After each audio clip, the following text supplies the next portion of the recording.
में आज हम बात करेंगे स्पेशलिटी रेस्टोरेंट्स के मैनेजमेंट से और आपको बता दें कि कंपनी लगभग 127 करोड़ रुपए का फंड जुटाएगी और बोर्ड से लगभग 60 लाख वारंट प्रेफरेंशियल आधार पर जारी करने की मंजूरी भी मिल गई है और इसके लिए लगभग 212 रुपए प्रति शेयर का भाव तय किया गया है। और इसी पर हम डिटेल से चर्चा करेंगे और बात करेंगे कि कंपनी का आगे का कैपेक्स प्लान क्या है, हॉलीडे सीजन के लिए कंपनी का नया आउटलुक क्या है, इन सब मुद्दों पर विस्तार से बात होगी। लेकिन उससे पहले बता देते हैं आपको कि कंपनी के बारे में कुछ बैकग्राउंडर आपको दिए देते हैं। कंपनी की स्थापना 1992 में हुई है। मई 2012 में आईपीओ इसका आया है। कंपनी के पास मेनलैंड चाइना जैसे 19 ब्रांड्स शामिल है। इतना ही नहीं, FY22 में लंदन में कंपनी का पहला रेस्टोरेंट भी लॉन्च हुआ। तो चलिए, यहाँ पर तमाम जानकारी कंपनी को लेकर हमारे साथ अब जुड़ गए हैं अंजन चैटर्जी, चेयरमैन और MD स्पेशलिटी रेस्टोरेंट के। अंजन, स्वागत है आपका हमारी इस बेहद खास पेशकश में, जहां पर सबसे पहले तो हम बात करेंगे जो वारंट्स इशू के जरिए फंड रेज किया जा रहा है और प्रेफरेंशियल बेसिस पर, उसका मकसद क्या है, एडिशनल कैपिटल रेज जो किया जा रहा है उसका एलोकेशन किस तरह से होगा, जो भी आपकी योजना है आप प्लीज हमारे साथ साझा करें। देखिए, आप जानती हैं, जैसा मैंने कहा है पहले भी कि पैंडेमिक ने हमको एकदम ऑलमोस्ट खत्म करने की कोशिश की थी। मतलब I am talking in terms of business and otherwise also, but over a period of time, pandemic, post pandemic, there have been serious learnings, जिस सीख को हमने आगे भी बढ़ाया। और आपने देखा होगा कि फिलहाल काफी क्वार्टर्स में हमारे रिजल्ट बहुत अच्छे आए, because we have right size the company. काफी नॉन प्रॉफिटेबल जो हमारे स्टोर्स थे उनको बंद किया गया और हमारा जो एक नया वर्टिकल जुड़ गया हमारे साथ, जो डाइन इन हमारा पहले था, उसके साथ एडिशनली अभी डिलीवरी एक नया वर्टिकल आ गया, which has become almost 26% of the total business, which is additional. Now, ये सब चीजें जैसे आई तो हमने जो स्टोर्स जहां पे हम नहीं थे वहां पे क्लाउड किचन्स किए, क्योंकि उस वक्त हमारा विजन ठीक नहीं था कि हम जानते नहीं थे किस तरह से फ्यूचर चलेगा।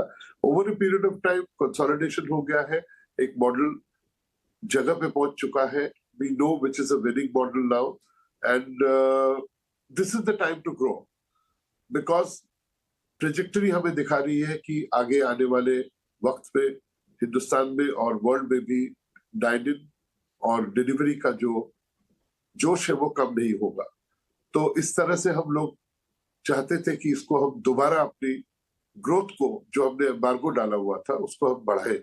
तो हालांकि हम करने वाले थे, हमारे इंटरनल एक्रोल्स भी थे, उसमें हम लोग कुछ कर रहे थे ये कि हमारे एग्जिस्टिंग स्टोर जो थोड़े से जेडेड हो चुके हैं इन टर्म्स ऑफ इंटीरियर्स, उनको हम रिवाइटलाइज करने वाले थे, जो हमारे एग्जिस्टिंग फंड्स थे, और क्लाउड किचन्स एंड जो हमारा mainland China, Asia kitchen mainland China और हाका जो हमारे एशियन ब्रांड्स है और चाइनीज ब्रांड्स है, उसको कंसोलिडेट करने वाले थे। लेकिन हमने इनऑर्गेनिक का सोचा था, लेकिन we didn't have the funds. We have also discussed many more expansions in the wetland, जो एपिसोड के बाद में करने वाले थे, तो वो हमारे लिए फंडिंग की जरूरत थी।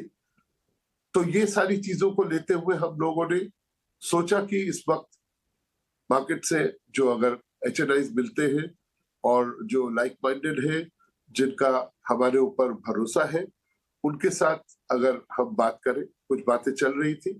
In the process we got to meet good investors, prudent long term vision जिनका है, और उनके साथ हमने अपना एसोसिएशन किया। और इस फंड को हम इसी तरह से, जैसे मैंने आपको बताया, आने वाले 18 महीने या 2 साल के लिए इसको हम एक्सप्लेन करेंगे और आने वाले टाइम पर हमारा top line as well as bottom line बढ़ता हो जाएगा। अंजन, बहुत खूबसूरती से आपने पूरी विस्तार योजना हमारे साथ साझा की, बयान की। लेकिन मुझे आपसे एक सवाल ये पूछना है कि जब भी कोई कारोबार, और आप जैसे सेक्टर का कारोबार, किसी भी दिक्कत या मुसीबत के वक्त से गुजरता है, जूझता है, ऐसा कौन सा पहला ख्याल आपके दिमाग में आता है जब आप उससे उबर पाने की कोशिश कर रहे होते हैं? और ऐसी कौन सी सबसे बड़ी सीख जो आपने सीखी है और अब की बार सुनिश्चित किया है कि उसे अमल में लाया जाए? अंजन, बहुत अच्छी बात कही आपने कि हर चीज आपको सिखा के जाती है जिंदगी में। हम पहले समझते थे कि हम नंबर 1 कंपनी है इन terms of number of restaurants वगैरह वगैरह वगैरह, वो सारी चीजों को एक ही झटके में हमको नीचे उतार दिया और सिखा दिया कि नहीं आप जमीन पे आओ। और ये सारी जितने भी इस बार प्रश्न आए थे हमारे इस वक्त जो हमारे पैंडेमिक के टाइम पे, ये आउट ऑफ सिलेबस थे, तो हम जितनी भी पढ़ाई करें वहां पे हम फेल कर रहे थे। Over a period of time जैसे हमने सीख कुछ हमारी आ गई, हम जैसे जैसे लोग पैंडेमिक के बारे में बात कर रहे हैं कि शुरुआत में गवर्नमेंट ऑफ इंडिया को, डॉक्टर्स को मालूम नहीं था कि किस तरह से इसको झेले, दवाइयां नहीं थी, तरीका नहीं था, लेकिन over a period of time फिर वैक्सीनेशन आए, 1 आया, बूस्टर आया, तो इस वक्त लोगों को मालूम है किस तरह से इसको झेला जाएगा। वो सीख को लेते हुए, उस लर्निंग को लेते हुए हम आगे बढ़ रहे हैं। तो हमको पता चल गया कि किस तरह से इसको हम आगे किसी भी क्राइसिस में, जो इस तरह का क्राइसिस भगवान ना करे दोबारा आए कभी, और हमारी लर्निंग्स को और स्ट्रेंथन कर गया। जैसे delivery continues to be a very strong area for us, which has been strengthened over a period of time. We've invested a lot of money on that. Similarly, हम जानते हैं कि कोई भी क्राइसिस, अब देखिए कोई ऐसा कुछ आएगा जैसे पैंडेमिक आया, तो खुदा ना खास्ता कैसे किस तरह से झेलेंगे, but I think that the learnings have been taken care of, and उसको रखते हुए हम आगे बढ़ रहे हैं। तो आई मीन सीख बहुत ही मिली है और अच्छी सीख मिली है, टू बी वेरी ऑनेस्ट। अंजन, ग्राहक कितना बदला है आपका तब में और अब में, कोई फर्क है? देखिए, एक तो आउटलुक बिजनेस का कभी भी चेंज हो सकता है और उसके लिए शॉक अब्जॉर्बर्स लगाना बहुत जरूरी होता है। तो वो शॉक अब्जॉर्बर्स आज की डेट में, जैसे आप ये कह रही थी कि फंड रेजिंग, फंड हमारे पास, हम डेट फ्री कंपनी रहे हैं, मेनलैंड चाइना, एशिया किचन, ओ कैलकाटा, सिगरी, ग्लोबल ग्रिल, याप स्ट्रीट बेंगॉल, जितने भी बनाए हैं हमने, जो पहले हम सैप पार्टनर से पैसा लेके आए थे इक्विटी शुरू में 2007-8 में, उसके बाद हमारा आईपीओ आया 2012 में। In spite of all that, financially हमने कभी भी इसको इनडिसिप्लिन में नहीं रखा। तो फाइनेंशियल डिसिप्लिन बहुत स्ट्रिक्ट रहा। हमने इसको कंटिन्यू किया from a point of view of our understanding to keep it debt free. I was always committed to do that. And इस वक्त भी अगर आप देख रहे हैं कि हम फंड तब नहीं रेज कर रहे कि तब अभी चाहिए, हम तब रेज कर रहे हैं कि यस, आज नहीं तो कल और परसों के अंदर 2 साल का विजन लेते हुए हमने फंड रेज किया। तो हम जानते हैं इसको किस तरह से करें। तो अगर मान लीजिए हम इसको इग्नोर करते थे, राइट टाइमिंग नहीं रखते थे, शायद कल कभी भी कुछ भी हो सकता। अभी देखिए, लोग कह रहे हैं कि पैंडेमिक दोबारा चाइना में इस तरह से कोविड आ गया है, यहाँ भी आ सकता है। तो it's always prudent to be intelligent to do things. बाकी तो गॉड इज काइंड और भगवान जो चाहेगा वही होगा, लेकिन हमारी तरफ से जो सीख है उसको लेते हुए अभी हम चल रहे हैं। And in terms of right sizing, number of people working, and ensuring that the menu re-engineering, verticals किस तरह से बढ़ा सकते हैं, lower capex में किस तरह से cloud kitchens को बना सकते हैं, काफी चीजें हमने सीखी। अंजन, आगे अभी ना थोड़ा सा छुट्टी के सीजन पे फोकस करते हैं। लो बेस की वजह से जो दूसरी तिमाही की हमने परफॉर्मेंस देखी है वो काफी मजबूत रही है। अब आपकी उम्मीदों के बारे में हमको बताइए कि आने वाली तिमाहियों में और इस छुट्टी के मौसम को ध्यान में रखते हुए कितनी कहानी बदलेगी और रोबस्ट ग्रोथ आप देख रहे हैं परफॉर्मेंस के लिहाज से?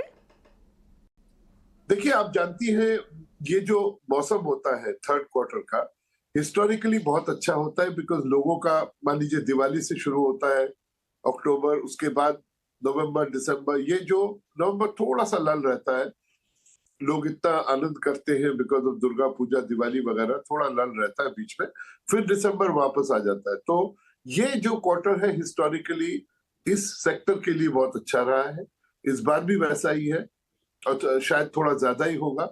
तो हम ये कह रहे हैं कि हमारी इस क्वार्टर में कुछ और भी चीजें हमने देखी है कि deliveries have gone up to the scale of what we expected, particularly Hakka जो हमने क्लाउड किचन ब्रांड को बढ़ावा दिया है।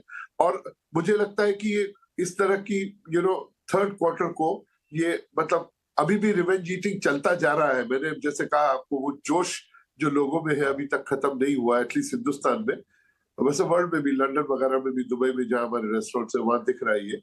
और third quarter should be a good quarter.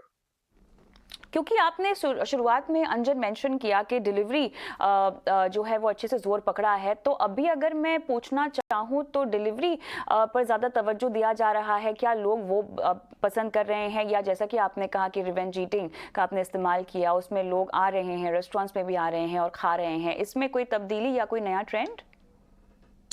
देखिए ये मतलब वर्ल्ड में भी ये हाइब्रिड मॉडल चलता आया है। ये अब दो चीजें जैसे पैंडेमिक में हुआ है, you will understand it more than anybody else because हम सब घर में बंद थे।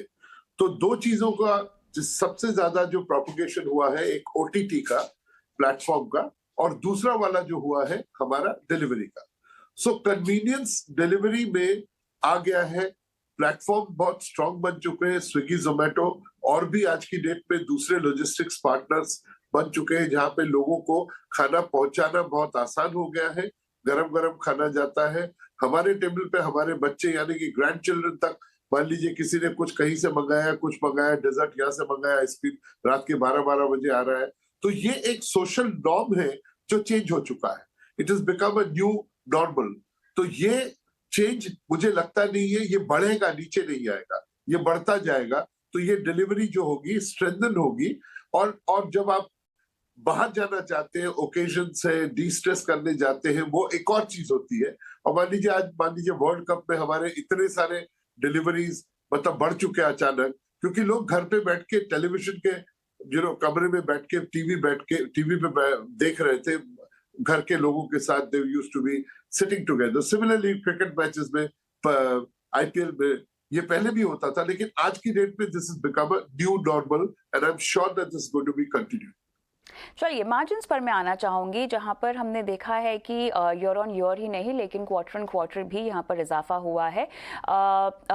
करंट आरएम इन्फ्लेशन को लेकर आप क्या कहेंगे? और अगर मैं सेकेंड हाफ FY23 के लिहाज से मार्जिन ट्रैजेक्टरी समझना चाहूँ तो कोई आंकड़ा जो आप पेश कर सके?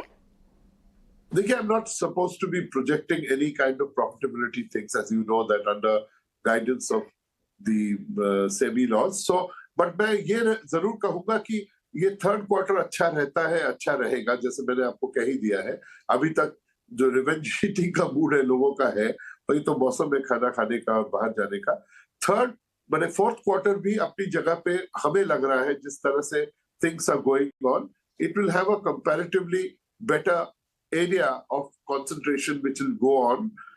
तो मतलब हम ये कह सकते हैं, देखिए एक होता है सेल्स की ट्रेजेक्टरी आप प्रेडिक्ट करें, दूसरा ये होता है कि इंटरनली आप अपने बिजनेस को, उसके मैट्रिक्स को किस तरह से पकड़ के चले, जिससे आपका जो इजाफा होता है, जो बॉटम लाइन रहती है, फायदा होता है, उसको हम लोग पकड़ के चले। वो मैट्रिक्स हमारा आ चुका है। थोड़े बहुत फ्लक्चुएशंस अगर सेल्स में आ भी गए, खुदा न खास्ता, तो I think we will be able to balance. यहाँ पर समझना चाहेंगे अभी नए साल में कोई नए लॉन्चेस की तैयारी क्या चल रही है? इन्फ्लेशनरी प्रेशर्स भी यहाँ पर आई एम श्योर आप फील कर रहे होंगे। इसको लेकर क्या आपके मेन्यू में कीमतें बढ़ेंगी? क्या हमें अलग से ईटिंग आउट का बजट निकाल के रखना पड़ेगा? बिल्कुल नहीं। we believe that we are a responsible leader in the industry and we the price line.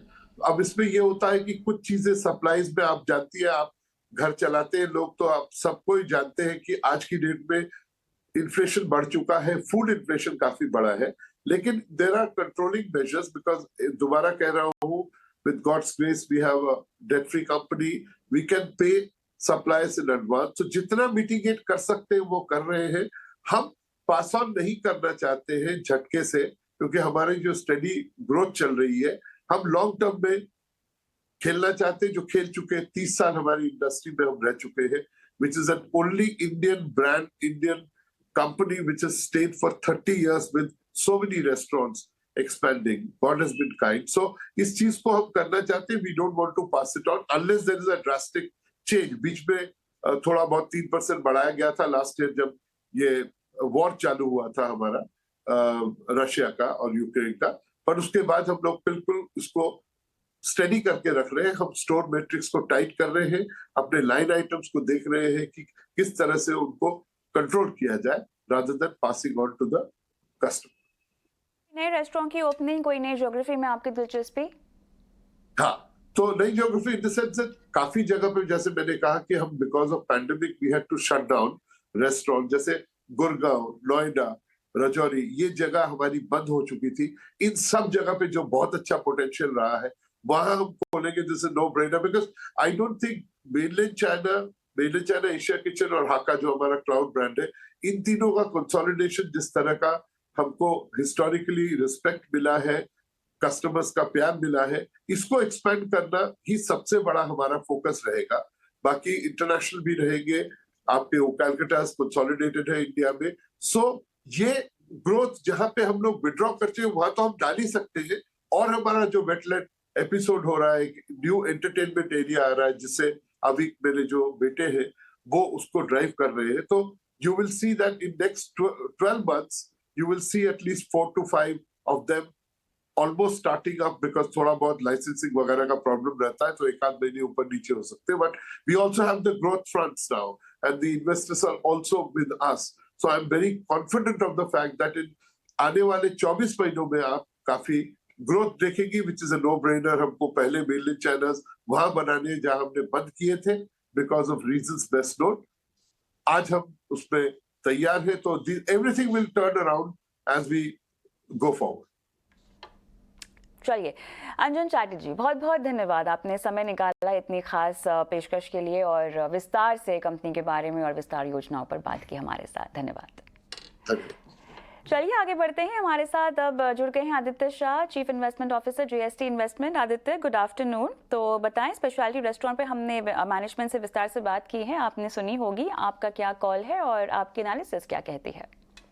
Ma'am, QSR area quick speciality restaurants, यहाँ पे व्यू पॉजिटिव है मेरा बिल्कुल। हमने देखा है कि इंडिया की 70% पॉपुलेशन जो है वो 27 साल की है, और जैसे जैसे ये यंग पॉपुलेशन बाहर खाएगी, इन सब QSR रेस्टोरेंट्स को बहुत ही ज्यादा फायदा होगा, जिसमें मैं स्पेशलिटी रेस्टोरेंट्स को भी मानता हूँ। स्पेशलिटी रेस्टोरेंट्स ने पिछले 5-6 साल में बहुत प्रॉमिस किया था, पर डिलीवरी नहीं आ पाई है।